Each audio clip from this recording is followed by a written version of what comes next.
So what's going on with Russia and Ukraine has made a lot of us think about things, especially a lot of Christians, because frankly, a lot of us know Christians in the Ukraine that's being invaded. A lot of us know Christians in Russia. And a lot of people have said, boy, it's really made me think, and it's really sharpened my prayer life. And I hear people say, the only thing we can really do is to pray, and I get that. I pray for peace. I pray for God's protection over his people. I pray that somehow war will open doors for people that hadn't wanted to know about Jesus to hear Jesus. But you know what this war really does for me? It motivates me to want to tell more people about Jesus. And here's why. I hate war. I hate racism. I hate abuse. I hate poverty. I hate broken relationships. I hate what people do to each other. And it's hard enough, even as a Christian, to live like you want to live. But boy, without Jesus, there's just evil done everywhere. But here's what I realize. If I can tell one person about Jesus, if I can get one person to give their life to Jesus, then that person is going to try not to do the bad things in life. They're going to try not to be racist. They're going to try not to abuse people. They're going to be opposed to war. And if I can make one person come to Jesus, then they'll do more of the good stuff. They'll help poor people. They'll treat people the same. They'll be people who are peacemakers in this world.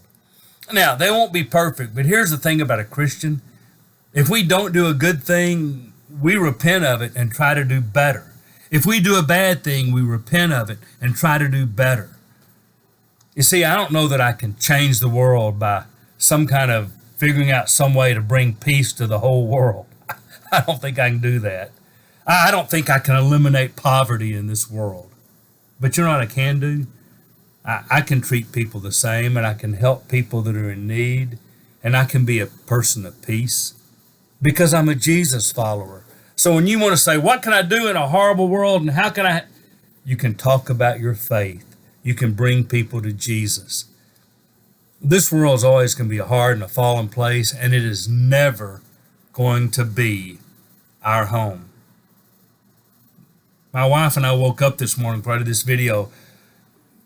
One of the first things she said to me was, this world is not our home.